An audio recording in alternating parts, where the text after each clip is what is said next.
I was reading about trace flag 845. If you are running SQL Server 2005 or 2008 and even 2008 R2 64-bit editions, and you want to turn on lock pages in memory, you need to turn on this trace flag 845. This trace flag was introduced with SQL Server 2005 Service Pack 3 Cumulative Update 4, and also alongside SQL Server 2008 Service Pack 1 Cumulative Update 2. And of course, with SQL Server 2008 R2 64-bit edition and all the versions from RTM onwards.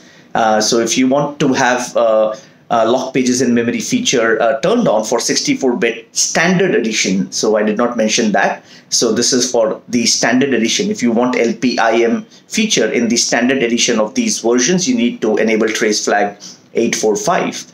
I also read in this KB article about what's up with SQL Server 2012 onwards. So you don't need this trace flag from SQL Server 2012 onwards, because the LPIM feature for standard editions 64-bit is by default. So even if you have this trace flag turned on, it will have no effect.